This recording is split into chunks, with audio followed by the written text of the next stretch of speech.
നമസ്കാരം. ഈ വാർത്താ ദിനത്തിൽ ഇതുവരെ വന്ന മുഴുവൻ വാർത്തകളും സമഗ്രമായി പ്രേക്ഷകരെ അറിയിക്കുന്ന വാർത്താ സന്ധ്യ ആരംഭിക്കുകയാണ്. എല്ലാ പ്രേക്ഷകർക്കും വാർത്താ സന്ധ്യയിലേക്ക് സ്വാഗതം. ആദ്യ വാർത്ത: മാസപ്പടി കേസിൽ കുറ്റപത്രം സമർപ്പിച്ചതോടെ തുടർ നടപടികളിലേക്ക് കടന്ന് SFIO. വീണ ഉൾപ്പെടെയുള്ളവർക്ക് SFIO ഉടൻ സമൻസ് അയക്കും. അതേസമയം ഷെഡ്യൂൾഡ് ഒഫൻസ് വന്നതോടെ EDയും കേസിൽ അന്വേഷണം തുടങ്ങി. മുഖ്യമന്ത്രിയുടെ മകൾ അനധികൃതമായി പണം കൈപ്പറ്റിയത് കൃത്യമായി രേഖപ്പെടുത്തിയിട്ടുണ്ടെന്ന് കേസിലെ പരാതിക്കാരൻ ഷോൺ ജോർജ് 24നോട് പറഞ്ഞു. മാസപ്പടി കേസിൽ കുറ്റപത്രം സമർപ്പിച്ചതോടെ അടുത്ത നടപടിയിലേക്ക് കടക്കുകയാണ് കേന്ദ്ര കോർപ്പറേറ്റ് കാര്യ മന്ത്രാലയത്തിന്റെ കീഴിലുള്ള serious fraud investigation office. Veena Vijayan ഉൾപ്പെടെയുള്ളവർക്ക് summons അയക്കുകയാണ് ആദ്യ നടപടി. കുറ്റപത്രം 3 മാസം മുൻപ് തയ്യാറായിരുന്നതായാണ് വിവരം. ഡൽഹി ഹൈക്കോടതിയിലെ കേസ് നടക്കുമ്പോൾ തന്നെ പ്രോസിക്യൂഷൻ അനുമതിക്കായി റിപ്പോർട്ട് കേന്ദ്ര കോർപ്പറേറ്റ് കാര്യ മന്ത്രാലയത്തിന് SFIO സമർപ്പിച്ചിരുന്നു. കേന്ദ്ര കോർപ്പറേറ്റ് കാര്യ മന്ത്രാലയം പച്ചക്കൊടി കാട്ടുകയും ഡൽഹി ഹൈക്കോടതി സ്റ്റേ ആവശ്യം തള്ളുകയും ചെയ്തതോടെ നടപടികൾ വേഗത്തിലാക്കുകയായിരുന്നു. ഷെഡ്യൂൾഡ് ഒഫൻസ് വന്നതോടെ തങ്ങൾ രജിസ്റ്റർ ചെയ്ത കേസിൽ ED അന്വേഷണം ആരംഭിച്ചു. SFIOയിൽ നിന്നും കേസുമായി ബന്ധപ്പെട്ട വിശദാംശങ്ങൾ ED തേടിയിട്ടുണ്ട്. പ്രതികളെ EDയും വൈകാതെ സമൻസ് നൽകി വിളിച്ചു വരുത്തും. ഇതിനിടെ SFIO കുറ്റപത്രം റദ്ദാക്കാൻ വീണയടക്കമുള്ള പ്രതികൾ കോടതിയെ സമീപിക്കാനും സാധ്യതകളേറെയാണ്. 24 തിരുവനന്തപുരം. SFIO നടപടിയിൽ മുഖ്യമന്ത്രി പിണറായി വിജയനും മകൾ വീണയ്ക്കും പ്രതിരോധ വലയം തീർത്ത് CPIM നേതൃത്വം. വീണ വിജയനെ പ്രതി ചേർത്തത് ഗൂഢാലോചനയാണെന്നും രാഷ്ട്രീയമായി നേരിടുമെന്നുമാണ് CPIM നിലപാട്. മുഖ്യമന്ത്രിയെയും കുടുംബത്തെയും വേട്ടയാടാൻ കേന്ദ്ര ഏജൻസികളെ ഉപയോഗിക്കുകയാണെന്ന് പൊളിറ്റ് ബ്യൂറോ അംഗം മുഹമ്മദ് സലീം പറഞ്ഞു. SFIO അന്വേഷണം സ്റ്റേ ചെയ്യാൻ CMRL നൽകിയ ഹർജി ഡൽഹി ഹൈക്കോടതിയുടെ പരിഗണനയിലിരിക്കെ തിടുക്കപ്പെട്ട് കുറ്റപത്രം നൽകിയതിൽ ദുരൂഹതയെന്ന് CPIM കരുതുന്നു. മുഖ്യമന്ത്രി പിണറായി വിജയന്റെ മകൾ വീണയെ പ്രതിചേർത്തത് പാർട്ടിയെ കളങ്കപ്പെടുത്താനുള്ള നീക്കമെന്നാണ് CPIM വിലയിരുത്തൽ. കേന്ദ്ര കമ്പനികാര്യ മന്ത്രാലയം പ്രോസിക്യൂഷൻ അനുമതി നൽകിയത് രാഷ്ട്രീയ കാരണങ്ങൾ കൊണ്ട്. ഇടതുപക്ഷ ജനാധിപത്യ പ്രസ്ഥാനത്തിന്റെ നേതൃത്വ ശക്തിയായി പ്രവർത്തിക്കുന്ന CPIMനെ കളങ്കപ്പെടുത്തുന്നതിന് മുഖ്യമന്ത്രിയെ ടാർഗറ്റ് ചെയ്ത് രാഷ്ട്രീയ ശക്തിയായ കടന്നാക്രമണം നടത്തുന്നതിന് വേണ്ടിയുള്ള ശ്രമം മാത്രമാണ്. ഈ രാഷ്ട്രീയത്തെ ശക്തിയായിട്ട് ഞങ്ങൾ മുമ്പ് പറഞ്ഞതുപോലെ രാഷ്ട്രീയമായിട്ട് തന്നെ നേരിടും.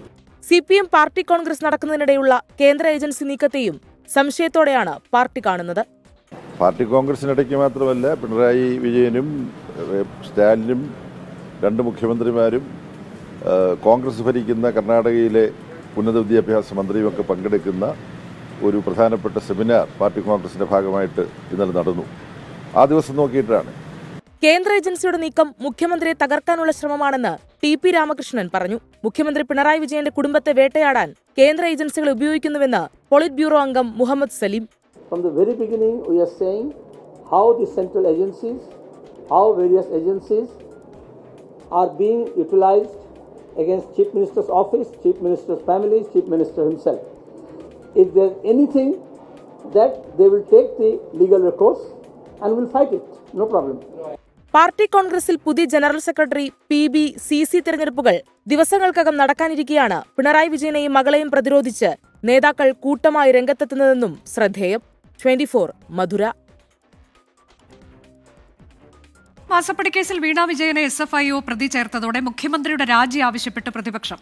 സംസ്ഥാന വ്യാപക പ്രക്ഷോഭത്തിന് UDF ഒരുങ്ങുകയാണ്. പിണറായി വിജയനും കോടിയേരി ബാലകൃഷ്ണനും പാർട്ടിയിൽ 2 നീതിയെന്ന് VD സതീശൻ കുറ്റപ്പെടുത്തി. SFIO കുറ്റപത്രത്തിലെ വിവരങ്ങളും വീണ വിജയനെ പ്രോസിക്യൂട്ട് ചെയ്യാനുള്ള അനുമതിയും രാഷ്ട്രീയമായി ഉപയോഗിക്കുകയാണ് പ്രതിപക്ഷം. വീണയിലൂടെ പ്രതിപക്ഷം ഉന്നമിടുന്നത് മുഖ്യമന്ത്രി പിണറായി വിജയനെ. മുഖ്യമന്ത്രിയുടെ രാജിയില്ലെങ്കിൽ പ്രതിഷേധം കടുപ്പിക്കുമെന്ന് പ്രതിപക്ഷ നേതാവ് VD സതീശൻ പറഞ്ഞു. മകൾ പ്രതിപട്ടികയിലായ സാഹചര്യത്തിൽ മുഖ്യമന്ത്രി ശ്രീ പിണറായി വിജയൻ ഉടനടി രാജിവെക്കണം എന്നാണ് ഐക്യ ജനാധിപത്യ മുന്നണി ആവശ്യപ്പെടുന്നത്. രാജിവെച്ച് പുറത്തു പോവുകയാണ് ഏറ്റവും ഉത്തമമായ മാർഗം. രാജിവെക്കാതെ അധികാരത്തിൽ തൂങ്ങിപ്പിടിച്ച് കിടക്കാൻ വീണ്ടും ശ്രമിച്ചാൽ കൂടുതൽ വഷളാകുകയായിരിക്കും മുഖ്യമന്ത്രി ഇനിയുള്ള ദിവസങ്ങളിൽ ഉണ്ടാവുക. മാസപ്പടിയിൽ ഉത്തരവാദിത്തം മുഖ്യമന്ത്രിക്കെന്ന് AICC general secretary KC Venugopal. പണം കൊടുത്ത കമ്പനി തന്നെയാണ് സേവനമൊന്നും നൽകിയില്ല എന്ന് പറഞ്ഞത്. അതിനെങ്ങനെ അവർക്ക് കൺഫ്രണ്ട് ചെയ്യാൻ പറ്റുന്നത്? അവർ രാഷ്ട്രീയം എന്ന് പറഞ്ഞ് പോരാടട്ടെ. പക്ഷേ ഇത് വായിക്കുന്ന ജനങ്ങളും നാട്ടിലെ ആളുകൾക്കും മനസ്സിലാക്കാൻ എളുപ്പമുള്ള കാര്യമാണ്. ഈ കാര്യത്തിൽ നടന്നത് ഗുരുതരമായിട്ടുള്ള അഴിമതിയാണ്. മുഖ്യമന്ത്രിയുടെ രാജി ആവശ്യപ്പെട്ട യുവമോർച്ച സെക്രട്ടേറിയറ്റിലേക്ക് മാർച്ച് നടത്തി. വിഷയം രാഷ്ട്രീയമായി ഉപയോഗിക്കാനാണ് BJPയുടെയും തീരുമാനം. CPM സംസ്ഥാന സെക്രട്ടറി ആടിനെ പട്ടിയാക്കുന്ന സമീപനമാണ് സ്വീകരിച്ചിട്ടുള്ളത്. കേസ് രാഷ്ട്രീയ പ്രേരിതമാണ് എന്ന് പറഞ്ഞുകൊണ്ട് വിഷയത്തിൽ നിന്ന് ശ്രദ്ധ തിരിക്കാനുള്ള ശ്രമമാണ് CPM നടത്തിക്കൊണ്ടിരിക്കുന്നത്. വീണ ഇന്നത്തെ അടുത്ത പ്രധാനപ്പെട്ട വാർത്തയിലേക്ക്. വഖഫ് നിയമ ഭേദഗതി ബില്ലിനെതിരെ കോൺഗ്രസ് സുപ്രീം കോടതിയിൽ. ഭരണഘടനയ്ക്കെതിരായ മോദി സർക്കാരിന്റെ ആക്രമണങ്ങളെ ശക്തമായി എതിർക്കുമെന്ന് AICC general secretary Jairam Ramesh പറഞ്ഞു. ബില്ലിനെ പിന്തുണച്ച പാർട്ടി നിലപാടിൽ പ്രതിഷേധിച്ച് NDA സഖ്യകക്ഷിയായ JDU-വിൽ കൂട്ടരാജി. വഖഫ് നിയമ ഭേദഗതി ബിൽ പാർലമെന്റിന്റെ ഇരുസഭകളും പാസാക്കിയതിന് പിന്നാലെയാണ് കോൺഗ്രസ് നിയമ നടപടിയിലേക്ക് തിരിഞ്ഞത്. ബിൽ മൌലികാവകാശങ്ങളുടെ ലംഘനമാണെന്ന് ചൂണ്ടിക്കാട്ടി കോൺഗ്രസ് MP മുഹമ്മദ് ജാവേദാണ് സുപ്രീം കോടതിയെ സമീപിച്ചത്. വഖഫ് ബിൽ മുസ്ലിം സമുദായത്തോടുള്ള വിവേചനമാണെന്നും ഹർജിയിൽ പറയുന്നു. വഖഫ് നിയമ ഭേദഗതി ബിൽ സുതാര്യത വർദ്ധിപ്പിക്കുകയും ജനങ്ങളുടെ അവകാശങ്ങൾ സംരക്ഷിക്കുകയും ചെയ്യുമെന്ന് പ്രധാനമന്ത്രി നരേന്ദ്രമോദി പറഞ്ഞു. അതേസമയം ബില്ലിനെ ചൊല്ലി NDA-യിൽ പൊട്ടിത്തെറി. ബില്ലിനെ പിന്തുണച്ച പാർട്ടി നിലപാട് ചോദ്യം ചെയ്ത് JDU-വിൽ കൂട്ടരാജിയുണ്ടായി. വഖഫ് ബില്ലിന്മേൽ വിശദമായ ചർച്ചകളാണ് നടന്നതെന്നും എന്നിട്ടും പ്രതിപക്ഷം ആരോപണം ഉന്നയിക്കുകയാണെന്നും കേന്ദ്രമന്ത്രി കിരൺ റിജിജു ലോക്സഭയിൽ ആവർത്തിച്ചു. വിനീത VG 24 ഡൽഹി. വഖഫ് നിയമ ഭേദഗതി ബിൽ പാർലമെന്റ് പാസാക്കിയതിന് പിന്നാലെ മുനമ്പത്ത് നാടകീയ നീക്കങ്ങൾ. ബില്ലിനെതിരായ നിയമസഭയുടെ പ്രമേയം BJP പ്രവർത്തകർ പ്രതീകാത്മകമായി കടലിൽ ഒഴുക്കി പ്രതിഷേധിച്ചു. ആവശ്യമെങ്കിൽ മുനമ്പത്ത് ഭൂമി ഏറ്റെടുക്കാൻ നിയമനിർമ്മാണം നടത്താനാകുമെന്ന് സർക്കാർ ഹൈക്കോടതിയെ അറിയിച്ചു. സമരത്തിൽ പങ്കെടുത്ത 50 പേർ അതിനിടെ BJP-യിൽ ചേർന്നു. വഖഫ് ബിൽ രാജ്യസഭ കടന്നതോടെ മുനമ്പം സമരവേദിയിൽ ആഹ്ലാദ പ്രകടനം. പ്രധാനമന്ത്രി നരേന്ദ്രമോദിക്കും സുരേഷ് ഗോപിക്കും മുദ്രാവാക്യങ്ങൾ. മണിക്കൂറുകൾക്കുള്ളിൽ BJP സംസ്ഥാന അധ്യക്ഷൻ രാജീവ് ചന്ദ്രശേഖർ ഉൾപ്പെടെ മുനമ്പത്ത്. സമരത്തിന്റെ മുഖമായ ബെന്നി ജോസഫ്,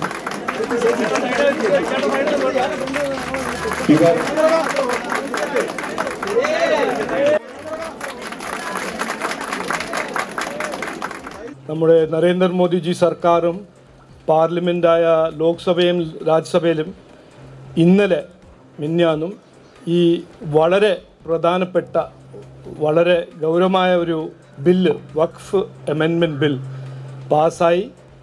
ഇന്ന് മുതൽ അത് ലോ ആവുന്നു. മുനമ്പം സമരത്തിന്റെ ഭാഗമായ 50ഓളം പേർ BJP-യിൽ അംഗത്വമെടുത്തു. പിന്നാലെ വഖഫ് നിയമ ഭേദഗതി ബില്ലിനെതിരെ നിയമസഭ പാസാക്കിയ പ്രമേയം പ്രതീകാത്മകമായി BJP പ്രവർത്തകർ കടലിൽ താഴ്ത്തി.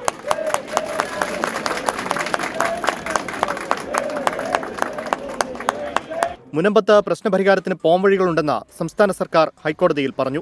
സമരം വീണ്ടും ശക്തമാക്കുമെന്ന് ഭൂസംരക്ഷണ സമിതി വ്യക്തമാക്കുന്നു. റവന്യൂ രേഖകൾ ലഭിക്കും വരെ സമരം തുടരാനാണ് തീരുമാനം. സമരം തുടരും, നിരാഹാര സമരം തുടരും. ഇപ്പോൾ നിലവിലുള്ള നിയമങ്ങൾ വഖഫിന്റെ എല്ലാ നിയന്ത്രണങ്ങളും, ഈ ഭൂമിയുടെ മേലുള്ള എല്ലാ നിയന്ത്രണങ്ങളും അവസാനിക്കുകയാണ്. അതുകൊണ്ട് ഞങ്ങൾക്ക് അടിയന്തിരമായി ഗവൺമെന്റ് റവന്യൂ രജിസ്റ്ററിൽ നിന്നും ഞങ്ങളുടെ തിരിച്ചു തരണം റവന്യൂ രേഖകളെല്ലാം തന്നെ. അതേസമയം മുനമ്പത്തെ ജുഡീഷ്യൽ കമ്മീഷനെ റദ്ദാക്കിയ സിംഗിൾ ബെഞ്ച് ഉത്തരവിനെതിരെ സർക്കാർ നൽകിയ അപ്പീലിൽ ഡിവിഷൻ ബെഞ്ച് തിങ്കളാഴ്ച ഇടക്കാല വിധി പറയും. 24 കൊച്ചി. പാർലമെന്റ് പാസാക്കിയ വഖഫ് നിയമ ഭേദഗതി ബിൽ മുനമ്പത്തെ പ്രശ്നങ്ങൾക്ക് പരിഹാരമാകുമെന്നതിനെ ചൊല്ലി രാഷ്ട്രീയ തർക്കം തുടരുകയാണ്. നിയമം പ്രാബല്യത്തിലാകുന്നതോടെ മുനമ്പത്ത് പ്രശ്നപരിഹാരമുണ്ടാകുമെന്ന് BJP നേതാക്കൾ ആവർത്തിക്കുന്നു. മുനമ്പത്തെ പ്രശ്നം ബില്ലിലൂടെ പരിഹരിക്കാൻ കഴിയില്ലെന്നാണ് UDF-ന്റെയും LDF-ന്റെയും വാദം.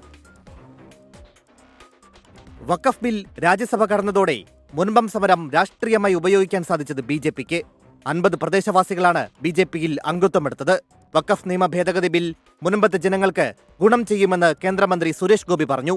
എന്നാൽ വഖഫ് ബില്ലിന് മുൻകാല പ്രാബല്യമുണ്ടോ എന്ന ചോദ്യത്തിന് കൃത്യമായ മറുപടി നൽകാൻ സുരേഷ് ഗോപി തയ്യാറായില്ല. നിങ്ങൾ വെയിറ്റ് ചെയ്യൂ സർ. നിങ്ങൾ ഇപ്പം കിടന്നൊരു അങ്കലാപ്പ് ഉണ്ടാക്കാതെ, ഇത് വരികയില്ല എന്ന് പറഞ്ഞ ആൾക്കാരല്ലേ നിങ്ങൾ? JPC-യിലിട്ട് കത്തിച്ചു കളയുമെന്ന് പറഞ്ഞതല്ലേ നിങ്ങൾ? മുനമ്പം സമരം കേരള രാഷ്ട്രീയ ചരിത്രത്തിലെ നാഴികക്കല്ലാണെന്ന് BJP സംസ്ഥാന അധ്യക്ഷൻ രാജീവ് ചന്ദ്രശേഖർ പ്രതികരിച്ചു. മുനമ്പത്തെ പ്രതിഷേധം തെറ്റിദ്ധാരണ കൊണ്ടാണെന്ന് പ്രതിപക്ഷ നേതാവ് VD സതീശൻ പറഞ്ഞു. അത് അവർ തെറ്റിദ്ധാരണ കൊണ്ടും അവരെ തെറ്റിദ്ധരിപ്പിക്കുകയാണ്. ദേശീയ തലത്തിൽ കോൺഗ്രസും ഇന്ത്യ മുന്നണിയും എടുത്ത അതിശക്തമായ നിലപാടാണ്. ഒരു മതവിശ്വാസങ്ങളുടെയും മത ആചാരങ്ങളുടെയും അവരുടെ ഇൻസ്റ്റിറ്റ്യൂഷനിലെയും അധികാരം ഉപയോഗിച്ച് അത് കവർന്നെടുക്കാൻ വേണ്ടി ശ്രമിക്കരുത് എന്നുള്ള ഞങ്ങളുടെ അഭിപ്രായമാണ്. ബില്ലിനെതിരായ കോൺഗ്രസ് നിലപാടിൽ പ്രതിഷേധിച്ച് Idukki DCC general secretary Benny Peruvanthanam രാജിവെച്ചു. വഖഫ് ഭേദഗതി നിയമം മതന്യൂനപക്ഷങ്ങൾക്കെതിരാണ് എന്ന നിലപാട് സ്വീകരിക്കുമ്പോഴും മുൻപത്തെ സാധാരണക്കാർക്ക് ആശ്വാസം നൽകുന്ന വ്യവസ്ഥയെ സ്വാഗതം ചെയ്യുന്നു എന്നാണ് RSPയുടെ നിലപാട്. ബില്ലിൽ പാർട്ടിയുടെ നിലപാടാണ് പാർലമെന്റിൽ വ്യക്തമാക്കിയതെന്നാണ് കേരള കോൺഗ്രസ് എമ്മിന്റെ വിശദീകരണം. News desk 24. മധ്യപ്രദേശിലെ ജബൽപൂരിൽ വൈദികരടക്കം ആക്രമണത്തിനിരയായ സംഭവത്തിൽ കേസെടുത്ത് പോലീസ്. സംഭവം നടന്ന് 4 ദിവസത്തിന് ശേഷമാണ് FIR രജിസ്റ്റർ ചെയ്തത്. ശ്രീനാഥ് ചന്ദ്രൻ വിശദാംശങ്ങളുമായി. ശ്രീനാഥ്, 4 ദിവസത്തിന് ശേഷം കേസെടുക്കേണ്ടി വന്നു എന്ന് പറയുന്നതാണോ ശരി? തന്നെയാവും ശരി. കാരണം പോലീസിന്റെ മൂക്കിന് താഴെ നടന്ന, പോലീസ് നോക്കി നിൽക്കെ നടന്ന സംഭവം, അതിന്റെ ദൃശ്യങ്ങളൊക്കെ ലോകം മുഴുവൻ കണ്ടതുമാണ്. എന്നിട്ടും പോലീസ് എന്തുകൊണ്ട് കേസെടുക്കുന്നില്ല എന്ന ചോദ്യം പലതരത്തിൽ പോലീസിന് മുന്നിൽ ഉണ്ടായിരുന്നു. അതിലാണ് ഏറ്റവും ഒടുവിൽ ഇപ്പോൾ പോലീസ് കേസെടുത്തിരിക്കുന്നത്. ഏതൊക്കെ വകുപ്പുകളാണ് ചുമത്തിയതെന്ന കാര്യത്തിൽ വ്യക്തതയില്ല. ഒരുപാട് വകുപ്പുകൾ ഇല്ല എന്നതാണ് പ്രാഥമിക നമുക്ക് ലഭിക്കുന്ന വിവരം. എഫ്ഐആറിന്റെ പകർപ്പ് ഏതായാലും വെബ്സൈറ്റിൽ പബ്ലിഷ് ചെയ്തിട്ടുമില്ല. അതുകൊണ്ട് ആ തരത്തിൽ കൂടുതൽ വിവരങ്ങൾ ലഭ്യമല്ല. ആർക്കെങ്കിലും പേര് ഇതിൽ എഫ്ഐആർ രേഖപ്പെടുത്തിയിട്ടുമില്ല. ചില ആളുകൾ എന്ന് മാത്രമാണ് ഉള്ളത്, അൺനോൺ പേഴ്സൺസ് എന്ന് മാത്രമാണ് അത് രേഖപ്പെടുത്തിയിട്ടുള്ളത് എന്നും മനസ്സിലാക്കാൻ കഴിയും. ഏതായാലും ആരെയും ഇതുവരെ അറസ്റ്റ് ചെയ്തിട്ടില്ല. നേരത്തെ തന്നെ എന്തുകൊണ്ട് കേസെടുക്കാൻ വൈകുന്നു എന്ന ചോദ്യത്തിന് നവരാത്രി ആഘോഷങ്ങൾക്കിടെ ഏതെങ്കിലും തരത്തിൽ നിയമ നടപടികളിലേക്ക് പോയാൽ അത് മറ്റു പ്രശ്നങ്ങൾ ഉണ്ടാക്കുമെന്നതായിരുന്നു വൈദികരോട് അടക്കം പോലീസ് പറഞ്ഞിരുന്നത്. മാത്രമല്ല പ്രതികൾ ഒളിവിൽ പോയി എന്നും പറഞ്ഞിരുന്നു. അതിലാണ് അത്തരം മറുപടികൾ പറയുമ്പോഴും പോലീസിന് മേൽ വലിയ സമ്മർദ്ദം ഈ സമീപകാലത്ത് ഉണ്ടായി. അതേ തുടർന്നാണ് ഏറ്റവും ഒടുവിൽ പോലീസ് ഇപ്പോൾ കേസ് രജിസ്റ്റർ ചെയ്തത്. ജബൽപൂരിൽ വൈദികരെ ആക്രമിച്ച സംഭവത്തിലാണ് 4 ദിവസത്തിന് ശേഷം പോലീസ് കേസെടുത്തത്. ഇനി മധുരയിലേക്ക്. ചെങ്കടലായി മധുര.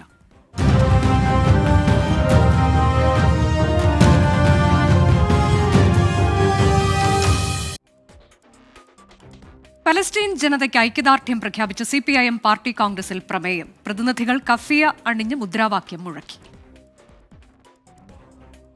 ഗസയിലെ ഇസ്രായേൽ വംശഹത്യയെ അപലപിച്ചുകൊണ്ടുള്ള പ്രമേയം അവതരിപ്പിച്ചത് പോളിറ്റ് ബ്യൂറോ അംഗം MA ബേബി. മുഴുവൻ പ്രതിനിധികളും കഫിയ അണിഞ്ഞ് മുദ്രാവാക്യം മുഴക്കി പ്രമേയം ഏകകണ്ഠേന പാസാക്കി.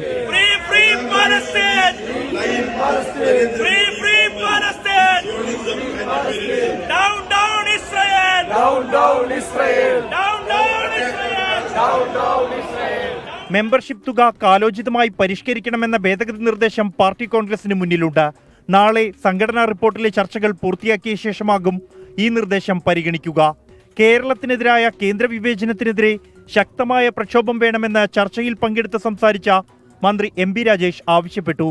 കേരള സർക്കാരിന് പിന്തുണ പ്രഖ്യാപിച്ച് CPIM പശ്ചിമബംഗാൾ സംസ്ഥാന സെക്രട്ടറി മുഹമ്മദ് സലീം അവതരിപ്പിച്ച പ്രമേയം പാർട്ടി കോൺഗ്രസ് അംഗീകരിച്ചു.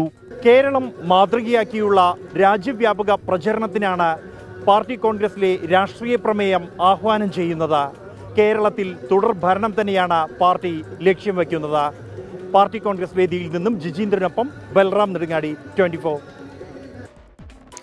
CPIM ജനറൽ സെക്രട്ടറി സ്ഥാനത്തേക്ക് MA ബേബിക്ക് സാധ്യതയേറി. MA ബേബിയെ കൂടാതെ BV രാഘവലു, അശോക് ധാവ്ലെ, മുഹമ്മദ് സലീം എന്നിവരാണ് ജനറൽ സെക്രട്ടറി സ്ഥാനത്തേക്ക് പരിഗണിക്കപ്പെടുന്നത്. അവസാന മണിക്കൂറുകളിൽ അട്ടിമറി ഉണ്ടായില്ലെങ്കിൽ MA ബേബി പാർട്ടിയുടെ തലപ്പത്തേക്കെത്തും. എന്നാൽ ജനറൽ സെക്രട്ടറിയെ സംബന്ധിച്ച് പ്രചരിക്കുന്നത് അഭ്യൂഹം മാത്രം എന്നാണ് മുഹമ്മദ് സലീമിന്റെ പ്രതികരണം. സീതാറാം യെച്ചൂരിയുടെ അപ്രതീക്ഷിത നിര്യാണത്തിന് പിന്നാലെ തന്നെ അദ്ദേഹത്തിന്റെ പകരക്കാരനായിരുന്ന ചർച്ചകൾ CPIMൽ തുടങ്ങിയിരുന്നു. ബൃന്ദ കരാട്ടിന് പ്രായപരിധിയിൽ ഇളവ് നൽകി ജനറൽ സെക്രട്ടറി സ്ഥാനത്തേക്ക് കൊണ്ടുവരണമെന്ന അഭിപ്രായത്തിനായിരുന്നു ആദ്യഘട്ടത്തിൽ മുൻതൂക്കം. എന്നാൽ ബൃന്ദ കരാട്ടും നേതൃത്വവും അതിൽ താൽപര്യം കാട്ടിയില്ല. ബൃന്ദ കരാട്ട് അടുത്ത ജനറൽ സെക്രട്ടറി ആകുമെന്ന സൂചനകൾ പോലും ഒഴിവാക്കാനാണ് അവരെ PB കോർഡിനേറ്റർ ആക്കാതിരുന്നത്. മഹാരാഷ്ട്രയിലെ കർഷക സമരങ്ങളിലൂടെ ശ്രദ്ധേയനായ അശോക് ധാവ്ലെയെ ജനറൽ സെക്രട്ടറി ആക്കുന്നതിന്റെ സാധ്യതകളും CPIM പരിശോധിച്ചിരുന്നു. എന്നാൽ മഹാരാഷ്ട്രയിൽ കർഷക മുന്നേറ്റങ്ങൾക്ക് നേതൃത്വം നൽകുന്ന ധാവ്ലെ അവിടെ തുടരുന്നതാണ് ഗുണകരമെന്ന വിലയിരുത്തൽ അതും മാറ്റിവെച്ചു. പ്രായപരിധിയിൽ ഒഴിയുന്നവരെ മാറ്റി നിർത്തിയാൽ പോളിറ്റ് ബ്യൂറോയിലെ ഏറ്റവും സീനിയർ നേതാവാണ് BV രാഘവലു. എന്നാൽ ആന്ധ്രയിലെ ചാനൽ കൈമാറ്റം ഉൾപ്പെടെയുള്ള ആരോപണങ്ങൾ രാഘവലുവിന് തിരിച്ചടിയാണ്. ഒരു ഘട്ടത്തിൽ PB അംഗത്വം രാജിവെച്ചതും രാഘവലുവിന് തടസ്സമായി മാറി. ബംഗാൾ ഘടകത്തിലും BV രാഘവലുവിനോട് മമതയില്ല. ബംഗാൾ സംസ്ഥാന സെക്രട്ടറി മുഹമ്മദ് സലീമാണ് ജനറൽ സെക്രട്ടറി സ്ഥാനത്തേക്ക് പരിഗണിക്കപ്പെടുന്ന മറ്റൊരാൾ. എന്നാൽ മുഹമ്മദ് സലീമിനെ ഡൽഹിക്ക് കൊണ്ടുവരുന്നത് തിരിച്ചുവരവിന് കഠിന ശ്രമം നടത്തുന്ന ബംഗാളിൽ തിരിച്ചടിയുണ്ടാക്കുമെന്നാണ് നേതൃത്വം കാണുന്നത്. അതോടെ മുഹമ്മദ് സലീമിന്റെ വഴിയും അടഞ്ഞു. Last day, the central committee will be elected. Once the central committee will be elected, the central committee will elect in turn the general secretary. By that time, I don't think you should have any gossip. ഇതോടെയാണ് സ്വാഭാവിക സാധ്യതയായി കേരളത്തിൽ നിന്നുള്ള MA baby മാറുന്നത്. കേന്ദ്ര secretary അംഗമായ കാലം മുതൽ ഡൽഹിയിൽ പ്രവർത്തിച്ച് പരിചയമുള്ള MA ബേബി പോളിറ്റ് ബ്യൂറോയിലും സീനിയറാണ്. രാജ്യത്തെ ഏറ്റവും വലിയ പാർട്ടി ഘടകമായ കേരളത്തിന്റെ പിന്തുണ MA ബേബിയുടെ സാധ്യതകൾ വർദ്ധിപ്പിക്കുന്നു. പാർട്ടി കോൺഗ്രസിലെ കേരള പ്രതിനിധികൾ ബേബി ജനറൽ സെക്രട്ടറി ആകണമെന്ന വികാരത്തിലാണ്. എന്നാൽ കേരളത്തിലെ പാർട്ടിയുടെ അവസാന വാക്കായ മുഖ്യമന്ത്രി പിണറായി വിജയൻ ഇതുവരെ മനസ്സ് തുറന്നിട്ടില്ല. ഇതുമാത്രമാണ് MA ബേബിയുടെ സാധ്യതകൾക്ക് മുന്നിലുള്ള ആശങ്ക. പിണറായി വിജയൻ പിന്തുണച്ചാൽ MA ബേബി ഉറപ്പായും ജനറൽ സെക്രട്ടറിയാകും. പിണറായി പിന്തുണച്ചില്ലെങ്കിൽ കേരള പാർട്ടിയിൽ അത് വലിയ ഭിന്നതയ്ക്ക് വഴിവെക്കുകയും ചെയ്യും. മധുരയിൽ നിന്ന് R. ശ്രീജിത്ത്, 24. ലഹരിക്കും അക്രമത്തിനുമെതിരെ 24 നടത്തുന്ന SKN40 കേരള യാത്രയുടെ രണ്ടാം ഘട്ടത്തിന് ഞായറാഴ്ച തുടക്കമാകും. തൃശൂരിൽ രാവിലെ 7 മണിക്ക് തേക്കിൻകാട് മൈതാനിയിൽ നിന്ന് മോർണിംഗ് ഷോയോടെയാണ് യാത്ര ആരംഭിക്കുന്നത്. വടക്കൻ കേരളത്തിലും ലഹരി വിരുദ്ധ സന്ദേശം എത്തിച്ച യാത്ര ഈ മാസം 20-ന് കോഴിക്കോട് ബീച്ചിൽ ഉച്ചകഴിഞ്ഞ് 4 മണിക്ക് മഹാസമ്മേളനത്തോടെ സമാപിക്കും.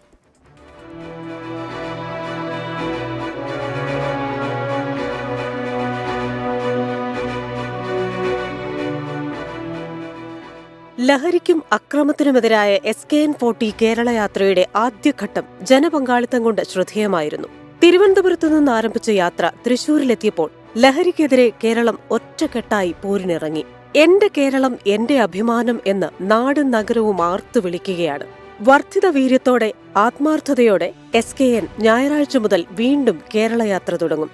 ഞായറാഴ്ച രാവിലെ 7 മണിക്ക് തൃശൂർ തേക്കിൻകാട് മൈതാനിയിൽ നിന്നുള്ള പ്രത്യേക മോർണിംഗ് ഷോയോടെയാണ് രണ്ടാം ഘട്ടത്തിന് തുടക്കം കുറിക്കുന്നത്. ഈ മാസം 6-7 തീയതികളിൽ യാത്ര തൃശൂർ ജില്ലയിൽ പര്യടനം നടത്തും. 8-9 തീയതികളിൽ യാത്ര പാലക്കാടെത്തും. 10, 11, 12 തീയതികളിലാണ് മലപ്പുറം ജില്ലയിലെ പര്യടനം. 13-നും 14-നും വയനാട്ടിലും 15-നും 16-നും കോഴിക്കോട് ജില്ലയിലുമാണ് പര്യടനം. കണ്ണൂർ ജില്ലയിൽ 17, 18 തീയതികളിൽ യാത്രയെത്തും. ഈ മാസം 19-നാണ് കാസർഗോഡ് ജില്ലയിലെ പര്യടനം. 20-ാം തീയതി കോഴിക്കോട് ബീച്ചിലാണ് യാത്രയുടെ സമാപനം. സമാപന ചടങ്ങിൽ 1 ലക്ഷത്തോളം പേർ പങ്കെടുക്കും. News desk 24. ലഹരിക്കെതിരായ പോരാട്ടത്തിൽ പുതിയ സംവിധാനവുമായി 24 ലഹരി വിൽപ്പന ഉപയോഗ കേന്ദ്രങ്ങളെക്കുറിച്ച് വിവരം നൽകാൻ ടോൾ ഫ്രീ നമ്പർ പുറത്തിറക്കി. വിവരങ്ങൾ അറിയിക്കുന്നവരുടെ വിശദാംശങ്ങൾ രഹസ്യമായിരിക്കും. 1800 425 4295 എന്നതാണ് ടോൾ ഫ്രീ നമ്പർ.